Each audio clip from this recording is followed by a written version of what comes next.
Moving forward, I might change the day around. I realized like on Tuesdays, like this one specifically, we have 6 workshops scheduled today. So people are getting burnt Yeah. out. People are still on the previous one. Just I might switch this to another day where we only run 1 or 2 a day rather than I didn't realize on Tuesday was like our biggest day. And for some reason, I've been running this one for a couple of years now, but they keep adding more and more to Tuesday. So it's getting harder and harder for people to show up. So again, I might swap these out going forward. Now, Kurt, correct me if I'm wrong. Again, you're the only one on right now, but you are relatively a newer user, correct? Sorry about that. I'm back, Ray.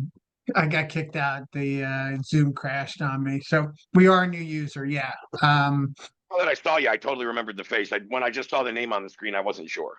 Yeah. We're a new user. But done a lot of data work in over the years. We're gonna white label it. We have a whole product wrapped around it. What I'm working on is putting together pricing. I watched your pricing video where you presented that Google sheet. You went through the various, pricing, the pixel per record, the monthly audience, monthly pixel, Yeah, the that was kind list of my per. updated pricing one that I dropped in school a couple of weeks ago, I think a week or two ago. Yeah. So I checked that out to get some ideas of what like the market goes for. Just for full disclosure, we do work with a site, identity resolution platform, but that's all they do. It's Oh a yeah. platform called Visual Visitor, I think it's called. Okay. And um, so with that, we charge on a per record basis, just like you said, but the money's in the activation, right? Like the play. Of course. Of course. Yeah. And that's certainly one way to go about it. So what do you normally cover in this session? So normally when I run these, I kind of build out a lesson all around, different high level sales strategies, approaches, etc. This week specifically, I didn't build out a huge lesson. I was going to keep this as more of a Q&A and just give you some updates on what we're seeing internally. But normally I come with like a full sales lesson on like my workshop 2 weeks ago was teaching people how to sell high-end packages through a front-end paid event, through a paid workshop, a paid masterclass, a paid challenge. And that's something I've had success with and that I do in a few different businesses. It's been a little while since I've had the time to do one of those in an audience lab one. But like, for instance, that was my lesson a couple of weeks ago, how to get paid while you're building out customers on the front end for like a $27 to $97 1 or 2 hour long event. And then how to turn that event into number one, a lot of value, but number two, into back end clients. So that was like, a whole lesson on that. Normally, I start off going over the resources that I believe I sent to you the other day, and we did that call together. Just to reiterate real quick, Kurt, I go over the seller resources for closing data deals and DaaS clients. Yep. This is something I provide to pretty much all our new users with all the resources to build out your sales process. Right. Again, high level lessons, trainings, things like that. Like what I was going to go over with people today, because I've been hearing from a lot of people like, we're in a recession, businesses aren't spending, yada, yada, yada. Well, I mean, every month this year, I think we've trumped the previous month as being a record month. And through 8 days this month, what I have highlighted there in blue, you can see my sales team's already collected over 90K this month. And this is all new business, new revenue, new sales, nothing to do with our existing users paying their recurring fees. And I just like to share with people that people are opening up their credit card, they are buying, and you could see, right here, 90K this month. Last month, which was also a record month, we were only at 50K throughout 8 days. So you can see month in and month out, there's a lot of people still spending. It all comes down to, are we getting in front of the right people? Do we have a compelling enough message that's, solving a problem or filling a gap? And are they willing to buy my end product, and how am I pitching that? I mean, everything kind of comes down to that. Usually that's where the disconnect is with a lot of people that aren't closing deals, aren't closing as many as they want, aren't closing any. It's some combination of, are you getting in front of the right people? Are you doing it consistently each day? What's the messaging we're using? And am I getting people to raise their hand to say, yes, Kurt, I want to hear more about that. I'll hop on a call. So that's like the first half. Then once you're on the call, of course, the call execution, how to close, and actually how to move forward on a contract is kind of a whole nother skill set. But I think those all play into the process and the gaps that a lot of my clients see. So pretty much, Kurt, your initial question was like, what are these about? Everything within that whole process, I usually just pick one thing per week and I teach a lesson on that. Sometimes it's just the messaging. Sometimes it's just the offer. Sometimes it's just the sales call, right? But again, this one, with knowing that we had 5 other workshops running today and I didn't expect a big attendance or a big turnout, I didn't want to spend the time doing a whole lesson for, not that I neglect anybody, even if there is 1 or 2 people. I'm here to deliver value, but it didn't make a lot of sense to build out a whole new lesson plan when I didn't see a high turnout showing up this week. So I kind of came into this, and I also, when I run my workshops, I like to start and end them generally with a question and answer, because I know some of my clients, they're busy. They have other things to do. They just hop on to ask a question or get something answered, and then they got to run to another meeting or pick up their kid, and totally respectable. So I like to start off with, hey, did anyone hop on this with any specific sales questions, objections you can't overcome, pricing questions? And then I answer those, then I get into my lesson, and then I'll do a Q&A at the end, more about the lesson. You know what I mean? Yeah, I see we have Georgetta on now too. So Georgetta was Jenna on. is the most religious attendee to my workshop specifically. I don't know if she's as religious to everybody's. If so, Georgetta, you're by far the biggest workshop attendee, but I can guarantee with certainty you've been on more of mine this and last year than any other individual. So she's pretty much always here.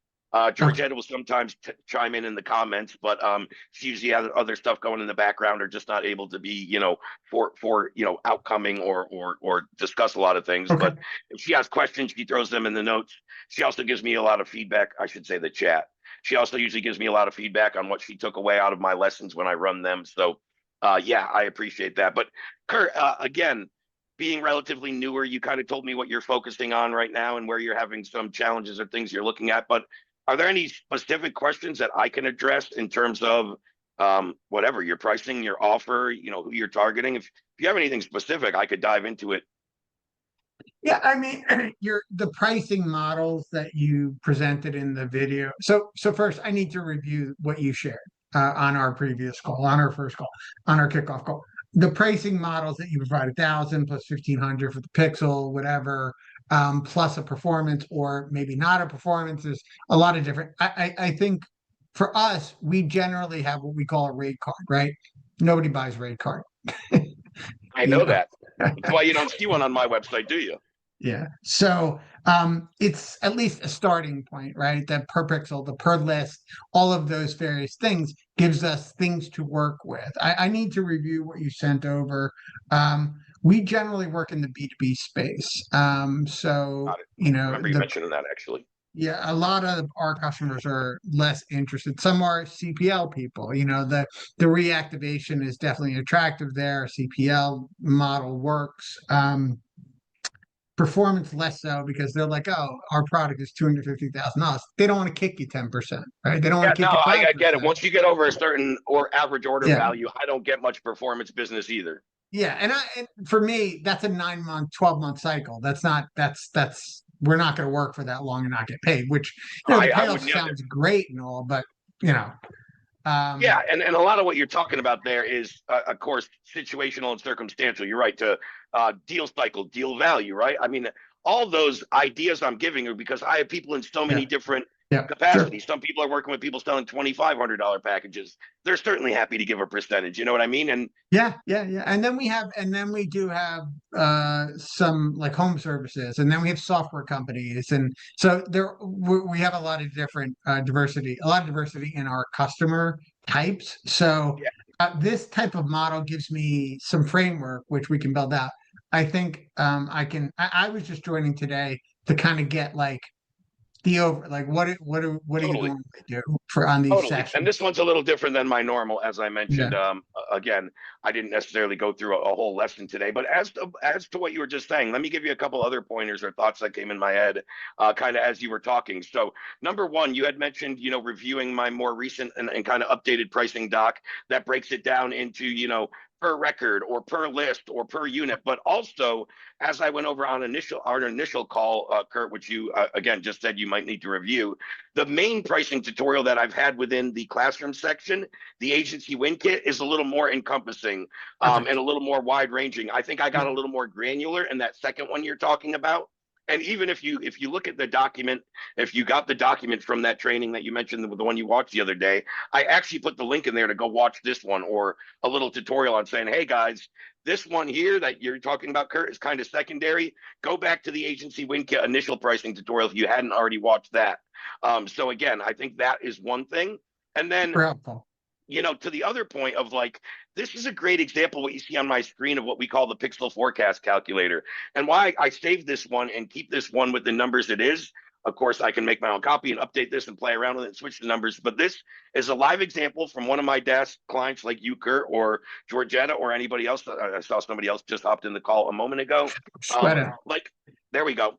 So anyhow, this is an example from a previous, or he might still currently be a client, but this is certainly a previous document from one of his clients, a guy by the name of Sean, who was doing a pixel quote for his clients. So all Sean really had to find out was these top four metrics here, everything in this top kind of, orangish, beigeish box. And what he found for this particular client is they were getting 93,000 hits to their website per month. Their cost per acquisition worked out to about 24.58. Cost per acquisition, I think, is the one you can guesstimate most. Not every client knows that when we get on a call, but we can look up industry average cost per acquisition in that industry and at least get a rough guess. Conversion rate of their website, and then their average order value. So by Sean just putting in those four numbers, everything else populated below here. And let me show you how to use this and how this works. Because the pixel forecast calculator, this resource you're looking at, is number one, how we really assess if it's going to be a good ROI for our client. It's going to be a home run for them, because personally, as a service and data provider, I don't want to be making offers to people that aren't very lucrative or aren't a home run for them. So I want to assess that first. And then second to that, once I know there's a solid ROI and they're leaving a lot of revenue on the table by not using this tool or technology, that's where I want to get into pitching it and pricing it and how I'm compensated, right? So this is what we go through first, and we can guesstimate, or all these numbers that fill in from entering those first four, is we know that they make approximately 3,300 sales per month. Now, with that average order value being $64, we know that their average monthly revenue, is about 215,000, and we can guesstimate, because of their 24.58 cost per acquisition, they're probably spending about 82K in marketing or ad spend. Now we know, because 93,000 visitors and only a 3.6% conversion rate, that they have about 89,000 bounce visitors. Let's say our pixel resolves only 30%, which is usually somewhere between 40 and 60, but I'd rather go low end and under promise and over deliver than vice versa, right? That means we're going to consumer match about 26,000 people. We know our verification and platform hits about 80% accuracy on these matches. So now we know we're going to deliver them back about 21,000 people's resolved identities. Let's say that they get a re-opt-in at about 15%. That means we recovered them about 3,200 leads per month. Let's say that their activation on sales is about 4%. And how I got this number was simply their website conversion rate to cold traffic is 3.6%. I think I could justifiably say the warmer traffic that's already visited your site and knows about your brand, it'll be right about in that same ballpark. So 3.6%, 4%, right in the same ballpark, which means we recover them about 116 sales per month. We know their average order value being 64 and change. That delivers this customer revenue about $7,500 a month that they were currently leaving on the table. Now, in this case, Sean charged him a $497 activation fee, a $497 recurring pixel fee, and then he asked for 3% performance. So in the end, he basically says to the client, hey, if I can generate you $7,500, would you pay me $1,200 and keep $6,200 for yourself? And then the last number, just so you guys know, that's totaling how much revenue the client is leaving on the table each year by not using this. So we can simply take this $74,000, multiply it times 12 months, boom, you come up with this number. So that's kind of how this whole sheet works. This can be pretty helpful. If you can get these top four metrics, or even three, and kind of guesstimate on their acquisition, you can usually get a rough build out of how much revenue they're leaving on the table, and then how you can price it. So number one, you're getting a profit, but number two, there's still, a lot of meat on the bone for the client. So this is a great example of how to just assess and price selling, identity resolution. Hopefully, I know I didn't have time to go in as depth on our first call together, Kurt, as I probably don't with anybody on that one-on-one call, because I'm already covering so much, general information. I don't get into the specifics on any one tool, but I think this is really, really helpful. And just so you know where this is located, anybody that might be watching, within number 7 on the seller resources for closing data deals. You guys all get this in your initial email I send you after our one-on-one call. In case anybody lost it, doesn't know where it is, or is looking for it, I'll go drop this whole document again in the chat right now, which I just did. But within this document that I just dropped in the chat and I'm sharing on my screen, number 7 is where you go through my training on that. And right in the description of that video is the link for the pixel forecast calculator that I just went over. So click on number 7, right down in the description of the video. That gets you this. And then if you want to play around with it, just click File, make your own copy, and change around the numbers and start to play with it. I mean, you could change the original one too, but I don't think it lets you, because you got to make your own copy before you can play with it and stuff, because otherwise it would change my original one. But I think that's a pretty good example if I'm getting very specific, Kurt, and kind of just pricing one tool or one feature for a client, how I would assess it, how I would price it. And I tried to run through every single metric so they all make sense there. Because I know if somebody doesn't walk you through it, you're like, how do you know what their anonymous traffic is? Or how do you know how many sales? It's like, it all comes off a prior number that I entered. You know what I mean? I do. Thank you for pointing me in the right direction. Yeah, totally. So to the 3 or 4 of you on this call, did that all make sense? Any questions on what I just went through in terms of like pixel pricing or how to use that calculator? Not on mine. Okay, great. So I know one person hopped in a little late, and as I was mentioning, normally when I run these DaaS sales workshops, I come with a specific lesson for the day. I did not today because we're running 6 different workshops today, and I knew there was going to be a low attendance, which is why moving forward, probably sometime in July, I'm going to switch these to another day. Back when I started these 2 years ago, we only ran 2 or 3 workshops on Tuesday, so a lot of people would turn up. Now that we're running 5 or 6 on Tuesday, people are on other workshops. They have other stuff to do, so I'll probably switch this to a different day. But generally speaking, I have a specific lesson. I do a live question and answer study and or a resource, and I kind of go over any new things that I'm seeing where people are having success, whether it be clients, whether it be our internal team. Sometimes I go through how I build my sales teams internally, which is really only relevant for my more sophisticated clients. I know a lot of you guys are like, I'm an individual. I don't need to know how to build a sales team. That's why I only cover it if I'm asked, or I know I have some clients that are building out sales teams. But does anybody else, before we jump off, I just kind of wanted to go over a couple things and do a live Q&A, and I kind of went into what I was just covering based off Kurt's questions and what he's working on. But anybody else on the call, whether you want to unmute or just type it in the chat, anyone have any questions specific to the sales side of things, reselling the data, how to be effective, anything like that? I'll give it a minute or two, and if anyone wants to unmute or type it in the chat, speak now or forever hold your peace. Hey Raymond, this is Shweta. How are you? Right, I remember speaking with you a little over a week ago, or about a week ago. Yes. Let me turn on my camera. I'm just post cleaning and workout.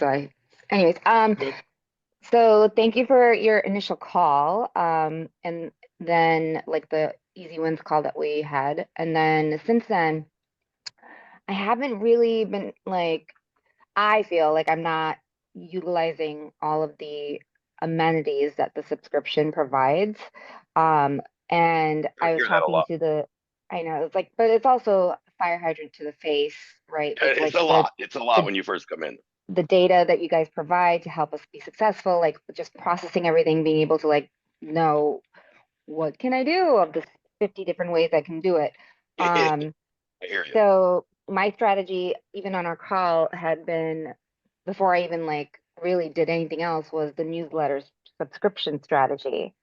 And I'm using Beehive so that it can be something where it's monetized on per click versus sponsoring somebody else or promoting somebody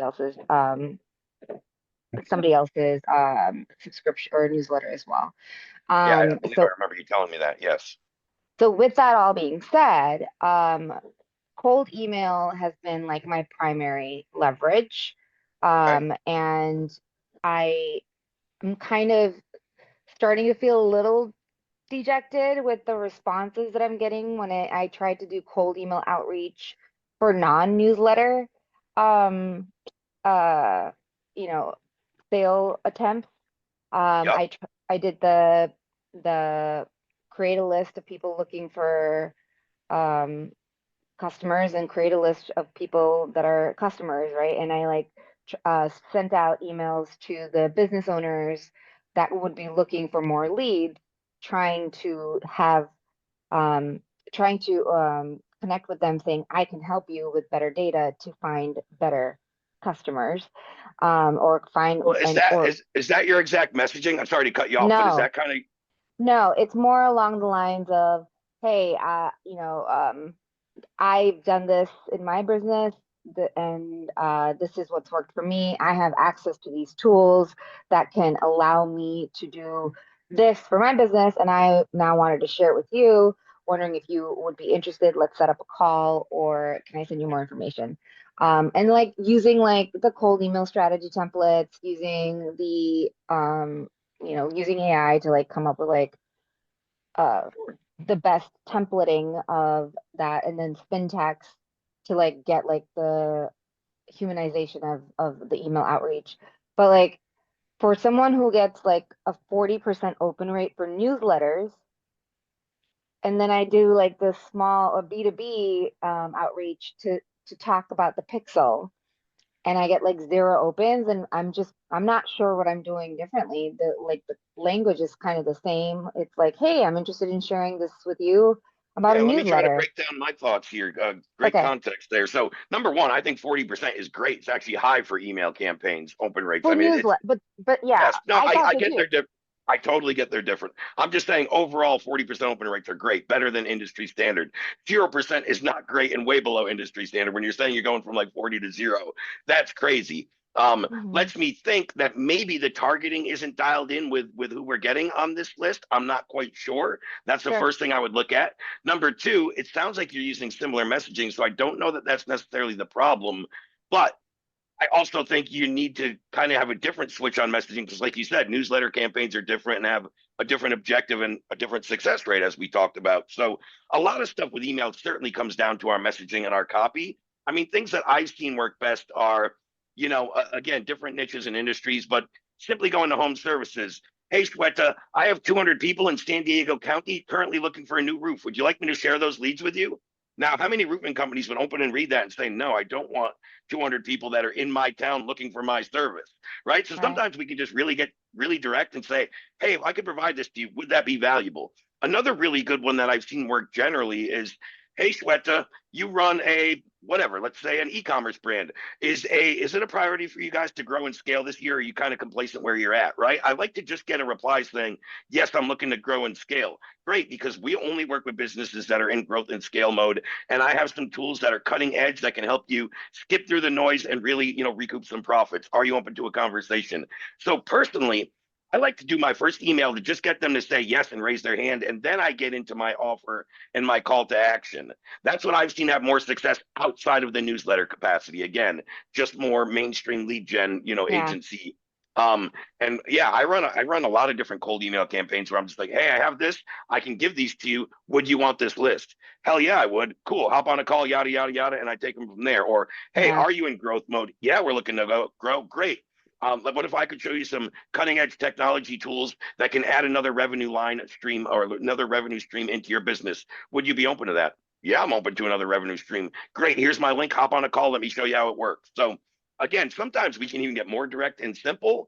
Um, I've actually found with email outreach, short form is performing a lot better than any mid to long form copies. So I wouldn't get too crazy, especially B2B. Businesses don't want to read paragraphs. They don't want to read people's bio or background. They just want to know, oh, God, this guy can solve my problem or get me more, whatever I'm looking for. Right. And kind of everything I always talk about with my messaging, it's always kind of focused around problems, solutions, results, and outcomes. Problems, solutions, results, and outcomes. I very, very rarely ever deviate from one, if not more of those four things being the main aspect of my outreach. Hey, do you have this problem? Hey, would this be a solution? Hey, if I could provide this result or this outcome, would it be beneficial to your business? All I want is a yes in my first email campaign and them to raise their hand and say, I'm interested. That would offer me value. And then I go into kind of the meat and potatoes and my call to action. So those are some things I've seen work. Now, a couple things I want to share with you really quickly, and anybody else doing email outreach or newsletter campaigns and things Shweta was talking about, this might be relevant. Now, Shweta, I'm not sure if you've seen in our classroom section, under weekly workshops in terms of maybe even doing your newsletter stuff better. We've had a couple people like this.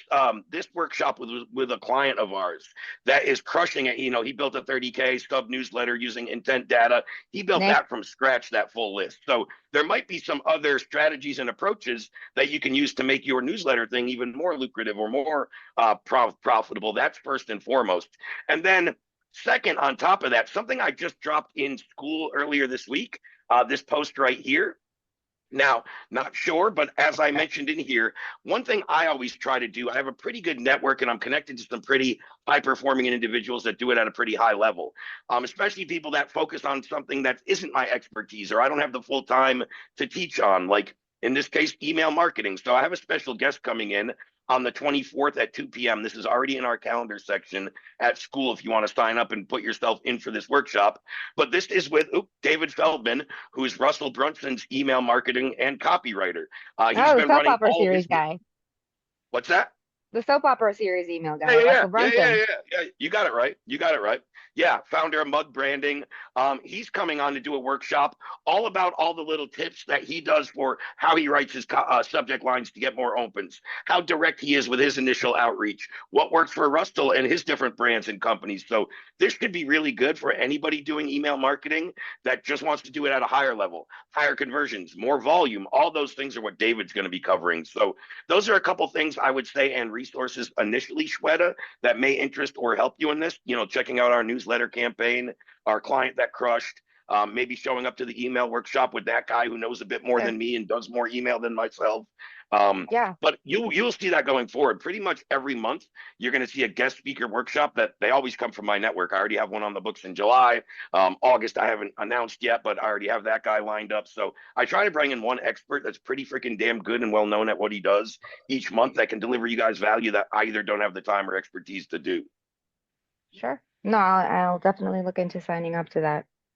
But outside, I mean, that's my overall take on it between the messaging, open rates, how I'm targeting. I definitely look at, am I actually building the list of the right people before I'm blasting out these emails that I'm getting a 0% open rate? Because if I'm not getting any open rate, I got to admit, I would be a bit skeptical that the list is really dialed in. I can't say for sure without seeing it, right? But that's certainly my Sure. first thought. I did run through it with my sales, I don't know what their formal terminology is, but the person who signed me up. And we had Correct. like a actually pretty elaborate call to kind of go through and make sure that I wasn't doing something that was derailing my intent list compiling. And he did suggest that I was probably trying to make the audience too specific right there in Audience Lab, and rather instead downloading the larger, broader audience and segmenting it outside of Audience Lab. So I tried That's that. certainly one aspect. Yes, he's right. Try that, because I guess he was saying like how there can be a lot of noise when you're putting in, because of the way the system's weighted. And when Yeah. you're using, that was the other part. I was trying to use a lot of keyword based audience compiling versus just the pre-made audiences. Because for whatever reason, why do it linear when you can go about it in a circular, non-direct path that I gets you there understand 2 your days logic. later? Yeah. So anyways, yeah, I'm still early enough where I can think like maybe this is just statistically hasn't been proven yet. So it's like I just need to keep doing it more. But Definitely. I mean, you're only about a week in, right? Or so. I've had the subscription now for almost a month. But I'm talking about running your email campaigns and stuff. right. So the email campaigns for the newsletter, that's been like massively successful. Like my newsletter subscription is almost at 10,000 now, and like I have like that 40% open rate. So it's been fabulous in that regard. Haven't Fabulous. I monetized agree. on it. Haven't monetized on it yet. But I think that's just tricky with the clientele that I serve. So I'm just going to sow my seeds and wait for them to sprout something in time. But that was when I was like, okay, got the newsletter going, have that like system kind of Yeah. down Now you're pat. going into So now I'm going into objective like, I'm like, number I 2. have pixels to use. I have like audiences Yeah. left, but I'm like, does anybody need one? I'm like wasting one every month. What am I doing with these? And so I thought, okay, let me go into, because I'm in the health space. I'm like, let me start reaching out to health and wellness providers and spas and clinics to offer them my ability to give them better audiences and a pixel. And that was where I was like, was zero opens, and I couldn't wrap my brain around it. And the languaging, like as you had mentioned, my subject line, which is really the language, right? Because until they even open the email, it's not really like your copy is not going to even matter until they open the email. So it's really the subject line that gets the open. And the I copy agree. was something along the lines of, I have referrals I would like to send to you, or I have leads that I would like to send to you. So kind of along the lines of like, hey, like, are you looking for new customers? Because I could Sounds probably. good, but it also do, and again, I'm not as familiar with that niche or industry, but if it's something they hear every day, it might just be something they tune out and they're like, yeah, I get a Got it. million of these, that, you know what I Sure. mean? Sure. The subject line is more about standing out than necessarily relating to the body of email. A lot of my subject lines have no correlation to the body of my email, and I don't really care because they just get an open rate. It's funny. Back through split testing, and Georgetta, who's on, probably has heard me say this before, but I used to run campaigns where I would have toxic and a skull and crossbones, and people would open it almost to say, like, oh, you're telling me it's toxic not to open it? I'm going to do it anyway. It's almost like reverse psychology. So I've tested all kinds of stuff, and it's weird the stuff people will click on and open, and the stuff that really offers them value, and they just drowned it out because it's all become noise.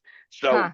subject Okay. lines are really just about standing out and what's going to elicit a response where someone's like, oh, I'm going to open it regardless of what you say, or Got it. yeah, you want to intrigue and entice them, but you can also almost play reverse psychology with open rates and almost dare them to open it. Like toxic, do not open. I had that in bold letters and I got higher open rates to that campaign than anything else that I was trying at the time. When I saw the data come back, I was like, holy shit, I did this as a joke, and it came back showing me that Yeah. I got the highest open rates. It Yeah. was kind of ironic. A couple Human other things. psychology. Hmm. Yeah, a couple other things I would say in terms of what you were just talking about that I'd like to share super quick. Click screen share. There we go. So, number one, glad you spoke with your rep and he's super helpful with the audience building stuff. I would say moving forward, if you want and do more of that, in the recap email I initially sent you, I know this one's to somebody else, but they're all relatively similar. Link number one that I sent to all you guys, this is where you can get a one on one call with my audience building experts, or a little more seasoned than my reps. My reps are good, but my full-time audience builders even have more strategies, more cutting edge approaches. They work with more clients on how to build the list. So Okay. number one, check the email and book with those guys going forward if you have audience building questions or want help. That and the weekly data strategy workshops that they run every day of the week are great for that. Now, Okay. the other thing I kind of wanted to give you a quick little overview. You mentioned like health and wellness. I'm not sure if this relates. Are you in anything to do with like fitness as well, or is that totally separate? My niche specifically is women's health, perimenopause, menopause, weight loss. Gotcha. So there's some fitness to do with that. Yes, but it's not the product that we're selling. We're selling No, literal no, like no, totally. I still was gonna just copy this and go put it in the chat for you in case you want to look it over. sure. This is simply case studies of people that used audience lab data that crushed it in the fitness industry. And it doesn't just say like, hey, Shweta's mental health or health and wellness got a 50% return. It shows you like, hey, this is how they pulled the data off the platform. Okay. This is the solution we provided. These are Sure. all the different results we saw in this campaign. And there's like 10 or 20 of them in here. So let me go drop this in the chat here for Yeah. you. And, again, maybe there's some things that are relevant to your offer, your audience, anything I can provide you, even if you can take one thing out of there to go implement in your business. I always look at that as a win. So I just put that in the chat there for you if you just want to click on it or copy and save it or whatever. But Oh, those are perfect. specific, again, to the fitness industry. Perfect. Thank you. I'll have to go in and see if we have any more in like either more women dominated or maybe even more like of the also, the kind of mental or emotional health side of thing outside of just the physical fitness. You know what I mean? Yeah. Yeah. I mean, GLP-1s, like that's the huge keyword, right? That I'm constantly intent searching on. So, and there is a pre-made audience, and it should be um a chip shot when it comes to like businesses that are working in the GLP-1 arena of selling or searching for it. Yeah. So actually, the one is I did something weird and it ended up resulting in an actual first sales call, which was I reverse targeted people that were spamming me for compounding products. Funny. And I just sent them an email saying, hey, I'm not interested in what you're doing, but since I'm your primary customer demographic, I can connect you with customers like me with my skills and magician hat. And so we got on a call and they were like, yeah, we would love to be in connection with as many other, you know, healthcare providers that could use our compounding pharmacy. And so I was trying to do the search for them and create an audience list for them. I must have been doing something not necessarily correct, because I was also getting competitors of those people on the list. Something And must not have been filtered right or clicked. sure. Yeah. And so one of the things that was recommended was because I was trying to do like not a custom, but a keyword related. And so when I did like a pre-made audience, there was still a lot of artifact, I guess you can say, of the people that were on the list that didn't need to be on it. But again, the sales rep said, like, just download it anyways, and then go through your AI, preferred AI LLM, and have it segmented and triage it so that you know who to contact better. So suffice it to say, it didn't work out with them, but it was an interesting trial run on doing a Approach, sales yeah. call. It's similar to what I used to teach to some of my clients. I used to run another company called PDocs, which I don't know if many of you guys know, is our foundational company before Audience Lab. And PDocs stands for pains, desires, obstacles, common beliefs, and steroids, aka attention grabbers in the marketplace. PDocs, in essence, is a foundational communication methodology used in all kinds of different outreach approaches. But something I used to teach and I used to do real well myself. I made my first million online just sending DM messages and setting appointments via DMs on Facebook, to be honest with you. I used to use an approach called flip the script, where people would do outreach to me and be like, hey, Ray, do you want my VA appointment service? You know, we all get these things. Hey, Ray, if Yeah. I could give you 10x, and I stay back to them, you know, is this really working for you doing this approach? Do you know there's a better way to do this? How many Okay, of these I messages totally do did you that. send a That's day? exactly what I Oh, did. and then they come back saying, oh, there's another way. There's a better way. Yeah. What if I could show you a way where you could send half the amount of messages and get 2x the amount of replies? Oh, Right. shit, that would change my whole life. Cool. Let's hop on a call. And I used to do that like clockwork. Every single day of the week, I would get an appointment out of people trying to pitch me some bullshit in my DMs. It's pretty Okay. cool. So I just that's figured what I because thought of right when you said that. Yeah. they've already established a email, like, you know, so it's not going to be something that ends up in their spam because they're the ones who reached out to me. So when I That's number reply to one. I think them, they've also and established, generally speaking, when high I see this, that intent, they have kind of yes, and they and also have kind of a shitty or crappy approach or message because I didn't right, find interest in it. You know what I mean? So I'm near like, hey, miss, you also have a almost me, problem but here. not me. Exactly, yeah. Yeah. So So like that you're was what I saying, was you're seeing the using. intent, the deliverability in your reply will be high, and you can already kind of see the gap in their process of where you can, chime in with some Yeah. value. So yeah, no, it works really, really well. A lot of people just don't look at all the opportunities in front of them. Like people reaching out to me ultimately become my prospect, kind of like you're doing there. And I love people that look at it that way, even if you fall into it accidentally. You know what I mean? Well, yeah, I'm like, if you're gonna spam me, you're gonna get some spam back, Hell yeah. and it turns out into a viable at least connection. But um, Yep. okay, great. Awesome, And guys. Oh, go ahead. I was just gonna say with the Pixel, I same thing. I haven't been able to really get any traction on it, but I only have two, so I figure like that's not the worst thing if it's not getting used. It's um, but how are some? I know there's only very few people on the call, but like, is it the same outreach that we're doing? Like, hey, I researched you and found that you have a lot of traffic on your website, and you could Well, be the losing Pixel, what leads. I've seen work best for my resellers is they usually do outreach. Again, good subject line, whatever you want to test. I'm not going to sit here and do a whole lesson on subject lines, but once you get the open in there, I usually say, hey, Shweta, what if I could show you a revenue line or some, basically a revenue stream within your business that you didn't even know exists? If I could Yeah, show you it, generate it, and start to bring in revenue, would you be willing to split that? Something like that creates so much intrigue. And the only prerequisite I need for the Pixel is to know that they are a business with a website that has traffic month in and month out. If I know those three things, that message works great. Because what I do is I say that they get on a call or they reply, yeah, Ray, I'd be interested. What do you mean a revenue stream that I'm not aware of? And then I right. get on with them and The I leak that explain, you're finding hey, them. Shweta, you're currently driving all these people to your website. You told me it only converts at 3.6%. That means we have 96.4% bounce visitors or anonymous traffic. What if I could resolve their name, email, phone number, remarket to them, and get a certain percentage back into your business to buy from you? Would that offer you value? Right. And they're like, oh, shit. Yeah, that would. And I say to most business owners, Shwedo, who do you think is more likely to buy from you? Somebody who visited your website in the last month or some random in your next cold email campaign? And they're like, oh, probably the person that knows. Cool. I agree. Why don't we go retarget those people instead of running more cold emails? You're right, Ray. Let's do that. And boom. So those are some of my talking points and what worked really well for me. I guess I just need to like memorize your scripts because when you're talking right now, it makes brilliant sense. I want to jump on board something I don't even need, but you know, when I'm describing it in copy or in verbal, like I had that call, it was not that easy. Kurt was trying to say something, Easiest and way you can Kurt, kind you of also made combat some that. expressions that made me wonder, like, oh no, what are you thinking right now when I'm saying Oh, this? one sec, So, Kurt. I'll get right to you. But with what you were just saying, like I always said, a lot of people when they're writing copy, creating copy, sending outreach, they're saying similar things to me. Like, I'm not sure if it's good. I always read it back to myself and put myself in kind of a random, prospect's place and say, hey, if I read this, would I reply?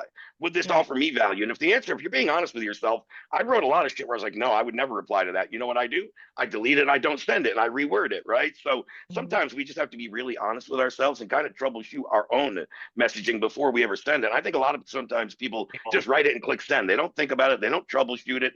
They don't ask themselves, would this offer me value? Would I click on this? Because Mhm. oftentimes the answer is no.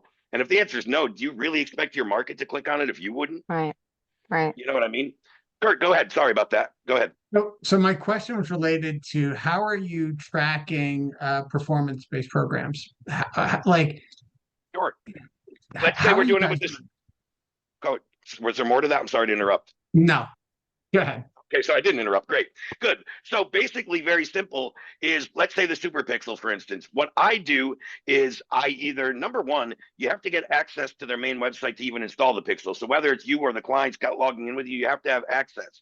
And then what I do is I sync that data to populate in their CRM, or sometimes I am building them a CRM. If I'm a GHL reseller and I have unlimited accounts, and I just make sure I have admin access into that pipeline so I can see all the leads. Then within the pipeline, you can see the deal volume and who's closed out of there. And you can track it back to, hey, you closed these 4 deals due to my pixel leads. So as long as you either have access and are an admin in a CRM pipeline, Yeah, or you create their own pipeline and you make the data sync there, you have eyeballs on every deal that comes through that pipeline. yeah, okay. That's what I thought. Okay, thank you. Yeah. Yeah. Again, I think sometimes people overcomplicate that thing as well. It's like all you need to do is have a designated pipeline that's just from your traffic. Make sure you have eyeballs on it. As long as that happens, you can see the whole deal flow that happens within that pipeline.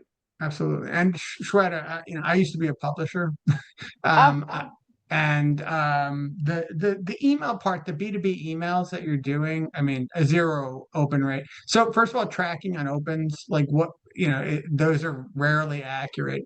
The click data is somewhat accurate. That's another problem. B2B is offer, subject, and things like that. That's in the message. I mean, your messaging, I heard a lot of I, me, that nothing about them, True. what they are going to be able to benefit from. So if you okay. flip the script around and make it Point. more about them, Yeah, they might be more likely to got it. engage. Awesome. Thank you. Yeah, I heard that in what you Great. were saying too. If you're making this, you're doing this, if you were able to get this back, would that be something that interests you? Like I noticed you kept saying that earlier too. So, which is like a strategy I haven't considered, but And that um, reminds me of an acronym called WIFM. What's in it for me? You always need to Yes. put yourself in the prospect's shoes and be asking that question. If there's nothing in it for me as the reader, why am I going to make any intent to move forward? yeah, So I've it's always loved that analogy. It's in pretty much everything I do. And again, what's in it for me usually comes back to solving a problem, finding a yeah, solution, a result, or an outcome. That's why I said all my messaging kind of, because those are all the things that they're looking for at the end of the day: solutions to problems, looking for different results and more improved outcomes. And when you're talking about those, hey, what if I could show you this outcome? That's what's in it for So, me. I'm showing you this outcome. so a slightly different framework is also looking at what is the personal win and what is the business win, right? So like if they can be a rock star, right? They're gonna have an emotional like attraction to that offer. If you can say, "Hey, I'm going to make you a rock star, and here's the business case. Here's you're going to generate X, Y, Z. This is the return. All of these other things." Now you're speaking to not only their business mind but their personal mind. Like because most of these people are going to be they're concerned about. businesses, but they're an individual that's running a business, and so it's That's kind of right. hard, right? Everybody's an individual. It's about the person at the end of the day, right? Yeah, So there's like fit, fear, and like there's a couple things that are motivating people to want to engage and to their purchase with drive. you. Yeah, kind of So type it into the psychological side of it to an Yeah, extent. 100% monkey, the Yeah. monkey mind, monkey brain. Yep. No, that's a great point. That's a great point. I couldn't agree more. And a lot of times, like you said, the business owner and their person as well. And as we get more established or start selling data to more companies, you're also going to be meeting with mid-level management people that you can make look like a rock star to the business owner and then tell the business win. So, hey, Kurt, what if you could show up today and show your boss a 3x ROI on the lead gen from this pipeline? Would you be a rock star? Shit, I'd probably get a raise. Cool. Let me show you how to do that. And let's Yeah. go get that result for your business owner. So a lot Yeah. of times I'm playing to like their role in the company and how they can look good to their superior That's or, actually business brilliant owner. because the exact person that I can think of right now is the people that reach out to me from compounding pharmacies. They're not the compounding pharmacies themselves. It's the reps from the compounding pharmacies that are trying to create their monthly quota of accounts, looking for doctors like me. And so if I could show them that I can deliver a list of high intent wellness practices and or providers with NPIs that could write scripts, which is what they need, to one of them, not the company level, but then they can kind of basically what you just described, infiltrate the camp, and then have them take it up for that Exactly. And they're larger helping account. persuade the decision owner before you ever get in the door too, because they're kind of taking this idea to them as a existing employee rather than you Yeah, as an outside, yeah. salesperson or service provider, whatever they look at you as. Yeah, reps aren't going to sell for you though. I'm No, but sorry. they very well might take it up to somebody else if puts them in a better light, Maybe. though. Yeah, You know no what I'm doubt, no saying? doubt. I'm If you not can saying put they're going to money in sell their for you. I agree pocket, with you there. yeah, they will. But reps are They still, not gonna like. That's my opinion. That's my experience. What you can do with a rep is, it's a little hard with a rep too but like what I do is like you flip them and you say, okay, listen, I understand this isn't your responsibility. Who's your boss? Who's responsible for feeding you leads? That's the person you got to identify the various influencers in the buying cycle. And once you get that person, That's a good point this too. person could be your champion, but like that's the person who's pulling the trigger at the end of the day. That's a great point yeah, too. like sometimes there's a gatekeeper in a business that I need to intrigue or just get through him to get to the real decision maker. Yeah, What's that process look that like? warm So introduction that's mentioned in the email. exactly. Yep. Okay. Oh, I've got Awesome, all these guys. like tools now, more than I Tools, started with. ideas. Yeah, that's what we do here. We collaborate, we network, we brainstorm, and we try to make everybody win a little more. I do need to attend more calls, but I'll stop I would making say this for into a you confessional. specifically, if I would say for you, the data strategy ones are what's going to provide you the most value, Shweta. Hop on a Okay. couple of the data strategy ones per week. They're every single weekday, Monday through Friday, 1 p.m. Eastern. Find one or two of those you can attend a week, and those are going to offer you the most value right now. I can almost guarantee you. Okay. Awesome, ISF. guys. I'm going to cut it off for today here. I'm going to go prep before I've been on 7. This is my 8th back to back.